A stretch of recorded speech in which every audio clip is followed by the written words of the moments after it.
ጠቅላይ ሚኒስተር ዶክተር አብይ አህመድ የትናንትና የፓርላማ ውሎ ማብራሪያ በጣም ነው ደስ ያለኝ። አንድ ነገር ግን ልንገራችሁ እስቲ በሐሳብ እንነጋገር። ሰው የሆነ ሐሳብ ሲያስቀምጥ ሌብል አታድርጉ፣ ጄጅ አታርጉ። ተከፋይነ ኦሮሞነ አማራነ ብልጽግናነ እንዲነ ምናምን እርግጠኛ ባልሆናችሁበት ነገር አታውሩ። ስለዚህ እኔ ሐሳቡን ሰማሁት ደስ አለኝ። በቃ አንዳንድ ዜጋ ሐሳብ አስቀምጡ። ውዴት ቤተሰቦቼ እንደምናችሁ። በሚገርም ሁኔታ ጥሩ ሆነ አርጎ ነው የተናገረው ወንድማችን። ሁላችንም የራሳችን የሆነ ሐሳብ አለ። ያንን ሐሳብ እንግዲህ ለማጋራት ከሰዎች ጋር ነው የምንነጋገረው። በዚህ ሰዓት ግን ሰዎች የተለያየ የራሳቸውን የሆነ አስተያየት ይሰጡበታልና ይሄ ትክክል ነው ብላችሁ ታምናላችሁ? እናንተስ ያላችሁ አስተሳሰብ ራሱ ከሌላ ጋር ይጋጫል ብላችሁ አታስቡም? ለማንኛውም ውዴት ቤተሰቦቼ እንደምናችሁ ሰላማችሁ በዚህ ይበል እያልኩ እንግዲህ ያው እንደተለመደው ትኩስ ነገር ከዚህም ከዛም ለእናንተ ይመቻል ብያሰብኳት ነገር ይዤላችሁ መጥቻለሁ ማለት ነው። ከእናንተ የሚጠበቀው እቺ ነገር አይታችሁ ዘናፈታ ብላችሁ የራሳችሁን አስተያየት መስጠት ከወደዳችኋት ላይክ ማድረግ አዲስ የሆናችሁ ሰብስክራይብ አድርጉ እላለሁ። እንደ መግቢያው እንደተመለከታችሁ ዛሬ እንግዲህ ስለ ጠቅላይ ሚኒስትር አብይ አህመድ እንግዲህ በተነጋገሩበት ጉዳይ ብዙ አይነት አስተያየቶችና ሐሳቦች ወጥተዋል ማለት ነው። ይሄንን ሰብሰብ አድርጌ ከዚህም ከዛም ለህብረተሰቡ እንደሚመች በሚል ሐሳብ ይዤ መጥቻለሁ ማለት ነው። ያን እናንተ እንግዲህ አይታችሁ የራሳችሁን ኮሜንት ስጡበት እላለሁ። በተረፈ ግን ባለፈው ባቀረብኩት በእነ ሀብታሙ በ360 ሚዲያ በጣም ብዙ አስተያየቶች ተሰጥቶኛል። ጥሩ ነው። እንደዚህ አይነት ነገሮች የሁላችሁንም ስሜት ማወቅ ይችላልው። የተጣሉም አንሰብስክራይብ አድርገን ወተናል ያሉም በጣም ብዙ አይነት ንግግሮችም ሰምተናልና በአጠቃላይ ይሄ ሚዲያ የሚሰራው ይሄንን ነው። በመጀመሪያ ደረጃ አገር አቀፋዊ ነው የሆነ ነገር እንጂ የምሰበስበው የሆኑ የአንድ ግሩፖችን ይዤ የምናገረው ነገር እስከሌለ ድረስ በጣም ደስተኛ ነኝ። ኢትዮጵያዊነትን የሚሸት ነገር ነው ማድረግ የምፈልገውና ስለዚህ ነው የተሰናበቱትንም መልካም ጉዞ ይሁንላችሁ እንላለን። ምክንያቱም ይህች ጣቢያ በምንም ተአምር ባንዳነትን ወይም ሌላ የኢትዮጵያ ተቃራኒ የሆነ ነገር አላቀርብም። ይሄን ሁላችሁም አውቃችሁ አምናችሁበት እንዳላችሁ አውቃለሁ። አዳዲስ የሚመጣም እንደዚህ አይነት ቅሬታ ካለ ነው መሄድ ይችላል። ምክንያቱም ለአንድም ቢሆን የምናስተላልፈው በዚህ ሚዲያ ላይ ምንድነው ኢትዮጵያዊነትን እንደሆነ ከዚህ በፊትም ነግሬያለሁ ማለት ነው። ማንኛውም አይነት ነገር በኢትዮጵያ ውስጥ የተካሄዱ መጥፎም የሚሆኑ ጥሩ ነገሮችን አቀርባለሁ። የግድ መንግስት ብቻ መደገፍ አለበት ወይም መነቀፍ አለበት የሚባል ጣቢያ የለም። በተለያዩ አይነት ህይወት ነገሮች ውስጥ ገባለው። እንደገና ደግሞ እንደተለመደው በፖለቲካውም ቢሆን በሰዓቱ የተባሉ ነገሮችን አቀርባለሁ። የመንግስት መስሪያ ቤቶችንም አካላቶችንም መንካት ካለብኝ እነካለሁ። በተረፈ ግን የማንንም ሰው ወይም የማንንም ቡድን ተከታይ አይደለሁም። ይሄን ከዚህ በፊትም ተናግሬያለሁ። የማንኛውም ደግሞ የዘር ተከታይም አይደለሁም። እነዚህ የሚጠቀሱትም የሶስቱንም ዘር አካባቢ የምደርሰው አይደለም። ስለዚህ ይሄንን ተረድታችሁልኝ የሚቀርበው ነገር ኢትዮጵያዊነት የሚሸት ብቻ መሆኑን አውቃችሁ እንድትከታተሉልኝ ጠይቃለሁ ማለት ነው። ጋብዛችኋለሁ ማለት ነው። ቀጥታ ወደ ፕሮግራሙ እንግባ፣ እንዝናናበት። መልካም ጊዜ ይሁንላችሁ።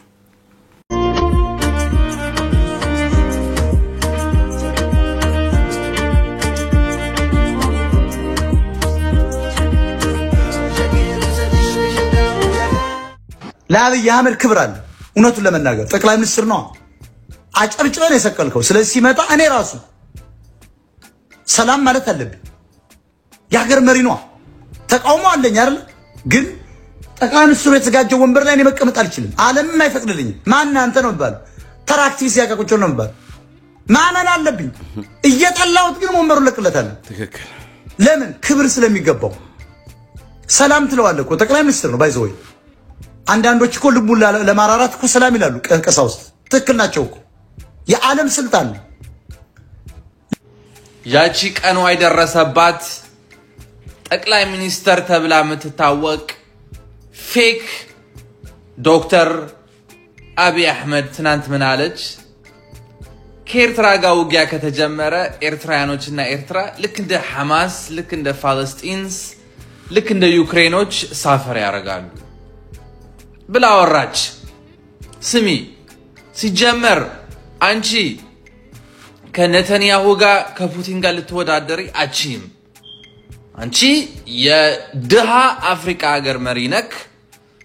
ሁለተኛ ደግሞ አይደለም ከጎረቤት ሀገር ጋር ልትወዳደር ወይ ልትዋጋ ኢትዮጵያ የምትባለው ሀገርክን ሳይቀር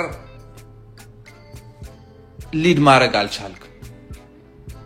ሲጀመር ፋኖን መጀመሪያ ያሸንፍ ህወሓትን መጀመሪያ ያሸንፍ ኦነግን መጀመሪያ ያሸንፍ ኢትዮጵያ አሰብ የኢትዮጵያ የደም ስር ናት እንዳትረሳ እንወስደዋለን የኛ ነበረ በታሪክም የኛ ነው በምንም የኢትዮጵያ ነው አሁን ደግሞ ጨርሰን አሰብን ምን አይነት ስራ እንደምንሰራበት እናሳያቸዋለን ምን አይነት ስራ እንደምንሰራ አሰብ ላይ እናሳያለን አባይን አይታችኋል እንዴት እንደሰራን ኦጋዴን ላይ እንዴት እንደሰራን አይተናል ድጋሚ ሌላ የውሃ ማመንጫ እየተሰራ ነው አሁን ደግሞ አሰብ ላይ ይውልሲ ምን አይነት ስራ እናንተ ግመል ነው የምታጠጡበት ሽንት እኛ ግን ቁም ነገር እንሰራበታለን በሱ ላይ አንድነን ምንድነን ስትለብቱል የኢትዮጵያን ክንድ ለአንዴና ለመጨረሻ ጊዜ ታዩታላችሁ ለአንዴና ለመጨረሻ ጊዜ ቃል ለምድር ለሰማይ እቺን ቃል እንዳትረሷት አሁንም ነገር አለው በአሰብ ጉዳይ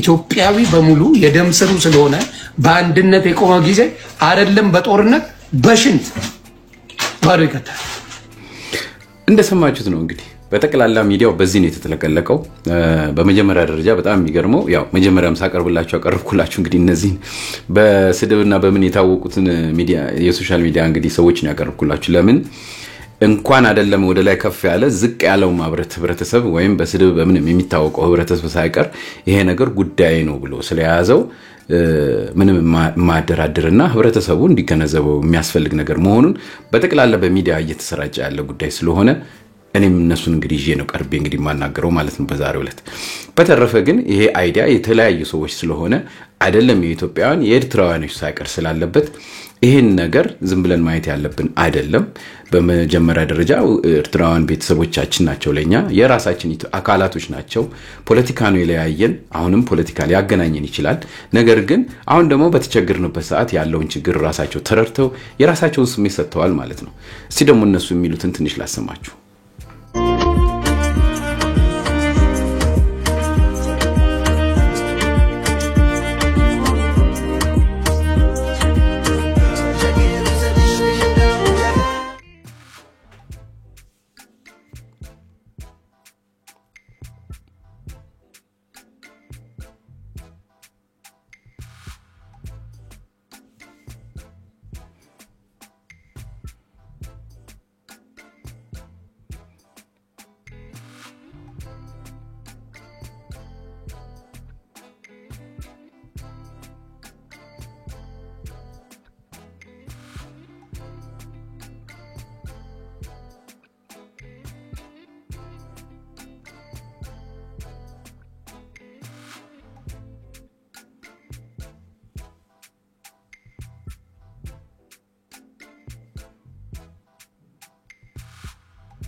ለኢትዮጵያ ህዝብ ባህር አንሳሳለትም እኛ ኤርትራ ህዝብ ኢትዮጵያ ባህር አይጠቀምም አንላችሁ ኢትዮጵያዊ ሊነቃ ይገባል እኔ እንደ አንድ ፖለቲካ ተናጋሪ ልላችሁ ምፈልገው አንድ ነገር አለ እኛ ባህር አብረን ለመጠቀም ተፈጥሯዊና ምድራዊ ግዴታችን ነው ኢትዮጵያ ባህር እንዳትጠቀምና ህዝብ እየማገደ ለመኖር የሚፈልገው ኢሳያስ ነው እና የኢሳያስ ደጋፊዎች ብቻ ናቸው ኤርትራ ግን በሰላም ከኢትዮጵያ ጋር አብረን ባህር እየተጠቀምን አብረን ሼር ያደረግን አብረን እያደግን አብረን እየሰራን ለዲቨሎፕመንት ለስራ ለኢኮኖሚ ሙቭ ማድረግ እንችላለን ይህንን ሰይጣን ከታገደ በኋላ ነው ይህንን ሰይጣን ካለበት ቦታ ከተነሳ በኋላ እንጂ የኤርትራ ህዝብ ባህር ኢትዮጵያ አትጠቀምም ኢትዮጵያ ባህር አይመለከታትም ያለ ኤርትራው የለም እኛ ከሁሉ በሰላም መኖር ነው የምንፈልገው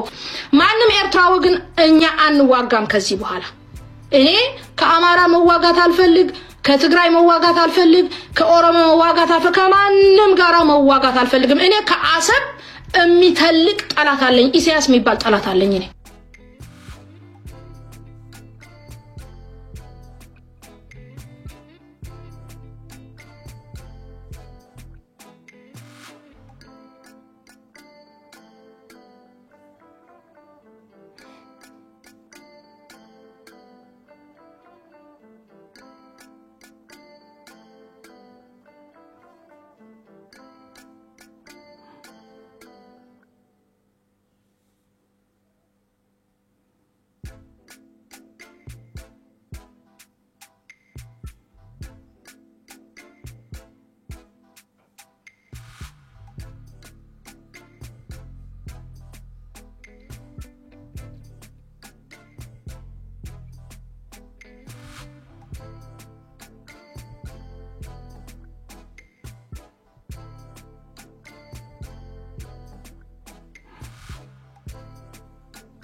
ትክክል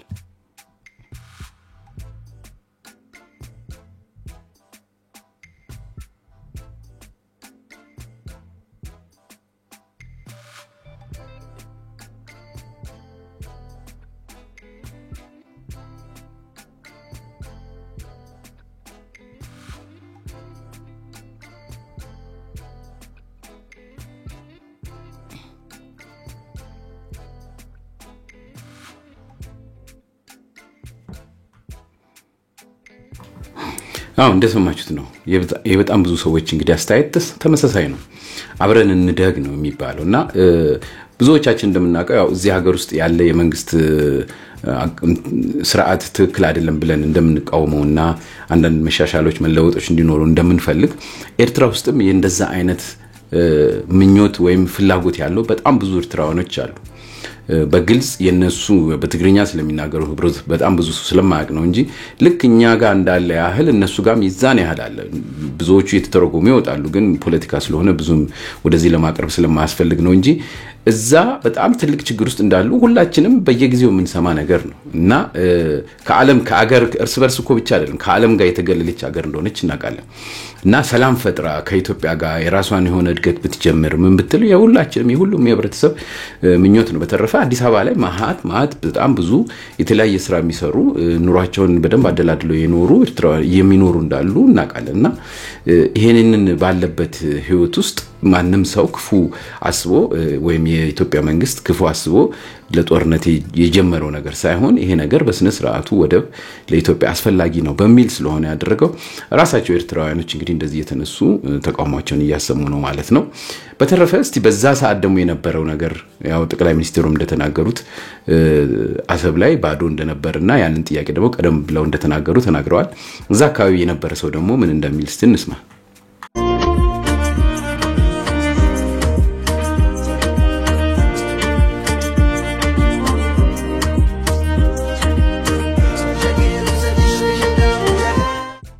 ከኤርትራ መንግስት ጋር ተስማምተን ከዚህ ወደ አሰብ ሄደው መንገድ ጠግነን አልቆኝ እንከፍታለን ጠግነን ነበር።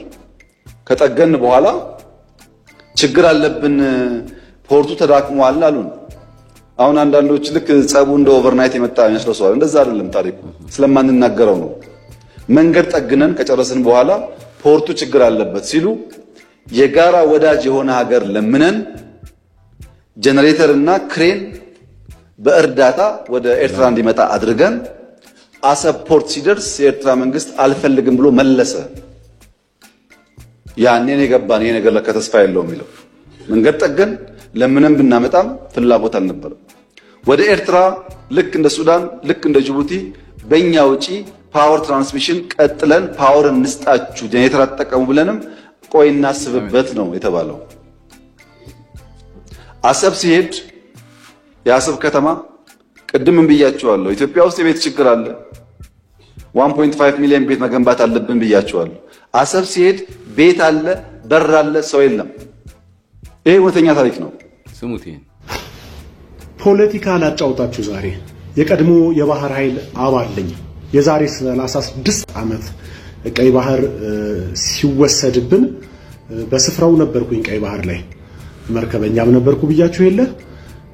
በ80 ወይም ደግሞ በ81 ዓመተ ምህረት ኦነግ ኢህድን፣ የአማራው ኢህድን፣ ኦነግ የኦሮሞ፣ ህወሓት የትግራዩ እና ሻዕቢያ የኤርትራው በአንድነት ይስማማሉ። ምን በጋራ ለምን አንሆንም? ችግሮቻችንን በኋላ እንፈታለን። አሁን ግን የጋራ ጠላታችን የሆነውን ደርግ ለምን አንጥልም የሚባል መስማማት ውስጥ ይገባሉ። የምዕራባውያን እጅም እንዳለበት ሆኖ ማለት ነው። በዚያን ጊዜ በ81 ዓመተ ምህረት እነዚህ ሰዎች አንድ ላይ የሆኑና ኢህአዲግ ይባላሉ። በ81 ዓመተ ምህረት ኢህአዲግ ሲባሉ ኃይላቸው ይጠናከራል። በ82 ዓመተ ምህረት የካቲት 4 ቀን ላይ ምጽዋ ትያዛለች። እኛም በስፍራው ነበረን። 1035 የምትባል መርከብ ትመታብንና ምርኮኛ እንሆናለን። በዛን ሰዓት አውቶማቲካሊ ወደ ስልጣን ሲመጣ ኢህአዲግ ብዙ ጦር የነበረው ኢህዲን እንደገና ደግሞ ኦነግ ነበረ። ህወሓት አውቶማቲካሊ ያደረገው ነገር ምንድነው? ኦነግን አሸባሪ ነው አለው። ኢህዲንን ደግሞ ታምራት ላይኔን መሪ የነበረውን ወደ እስር ቤት ከተተው። በዋናነት ቁንጮ ሆኖ አገሩን ለማስተዳደር ሰፊ እድል ገጠመው ህወሓት ማለት ነው። በዛን ሰዓት ከኢሳያስ አፈወርቂ ጋር አንድ ውል ተዋውለዋል። ምን ተዋውለዋል? በቃ አንተ ስትገነጠል ምጽዋንም አሰብንም ይዘህ ትገነጠላለህ፣ ያው በጋራ እንጠቀማለን የሚል ውሎች ይዋዋላሉ። ምዕራባውያንም ወደብ አልባ የማድረግ ኢትዮጵያን ዓላማ ስለነበራቸው ተሳክቶላቸዋል።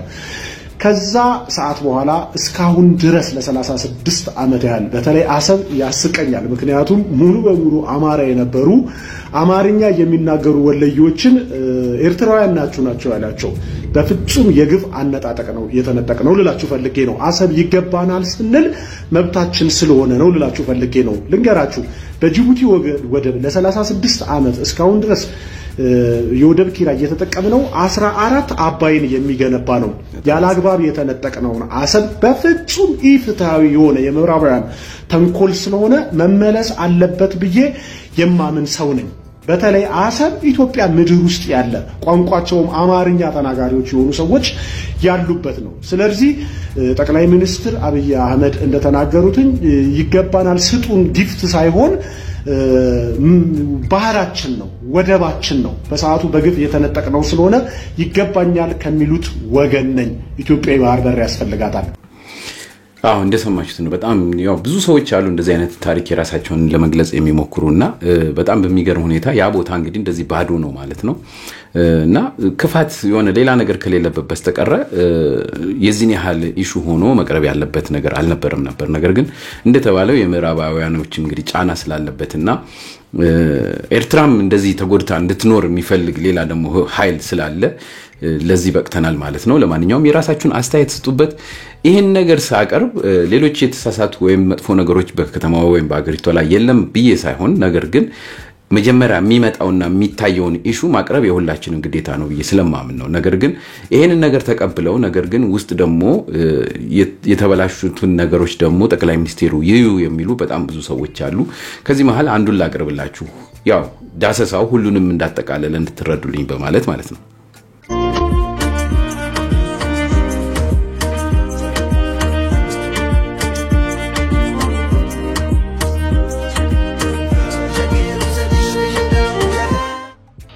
ጉዳዩ ምን መሰላችሁ? ይሄ ብቸኛ ጠቅላይ ሚኒስትር ዶክተር አብይ አህመድ ብቻውን ታጋይ የኢትዮጵያ ስሜት ያለው ጀግና መሪ ብዬ ሳላደንቀው አላልፍም።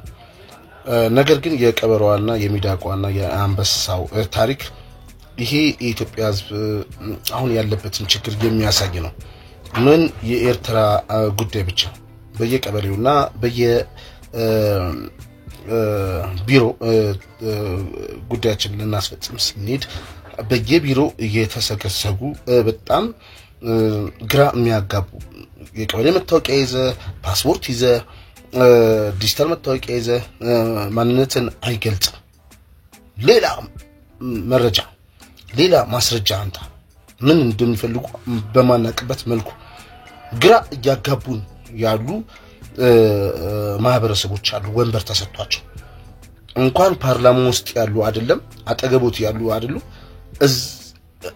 እንግዲህ አስቡት እነዚህ የራቁት ደግሞ ምን ያህል ችግር ይፈጥራሉ። የርሱን መቀመጥ የርሱን ወንበር ላይ መቀመጥና የርሱ ኢትዮጵያዊነትን የማገልገል ስሜት የሚያናዳቸው እስኪመስል ድረስ ማህበረሰቡን በጣም በእንግልት በስቃይ ግራ ያጋቡት ያሉ ማህበረሰቦች አሉና ይሄንንም ከኤርትራ ሰላም ጋር አያይዘው ይሄም የሚዳቆ የቀበሮዋና የአንበሳው ጉዳይ ከዚህ ታሪክ ጋር የተያያዘ ሆኖ ስላየሁትኝ እባክዎትን ጠቅላይ ሚኒስትር ዶክተር አብይ አህመድ እንደሰማችሁት ነው እንግዲህ በጣም ብዙ አለ። እንዲው ለጨረፍታ ብዬ ነው ይሄን ነገር ያቀረብኩት። ወደፊት እኔ ማቀርባቸው ብዙ ትክክል ስራ የማይሰሩ ተቋማት አሉ። እነዚህን ሁላችንም ማውገዝ አለብን። ብንችለውን ነገር አስተያየታችንን መስጠት ምናስበውን ነገር ማሳወቅ አለብን ለህብረተሰቡ ማለት ነውና የሚታዩ ነገሮች ናቸው። በቅርብ ጊዜ ብዙ አይነት ከተማው ላይ በተለይ አዲስ አበባ ላይ ብዙ አይነት ቤት መታሸግ ምናምን በሊዝና በመሬት ልማት በሊዝና በኢንዱስትሪ ሚኒስቴር መሃል በራሳቸው ስተትና መጋጨት ምክንያት ህብረተሰቡ ላይ የወረደ ብዙ አይነት ነገሮች አሉ። እነዚህ ነገሮች ሰብሰብ አድርጌ ወደፊት ላቀርብላችሁ እችላለሁና በተቻለ መጠን የማቀርበው ነገር የሆነ አንድ ሳይድ ሚዝ ሳይሆን በአጠቃላይ ለህብረተሰቡ ለኢትዮጵያ የሚጠቅም ይሆናል ብዬ የማስበው ነገር ነው ማቀርብላችሁ ማለት ነው። አስተያየታችሁን ስጡበት እላለሁ።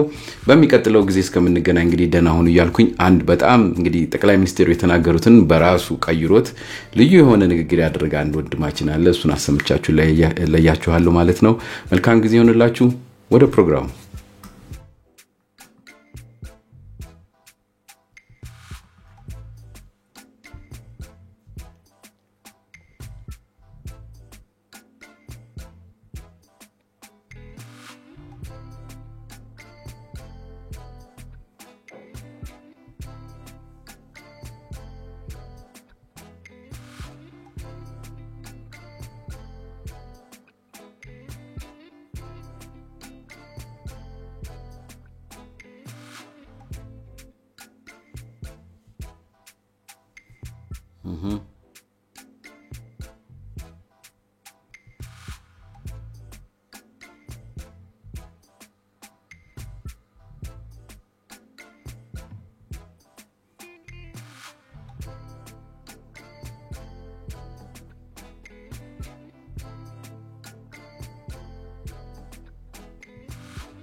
በቃ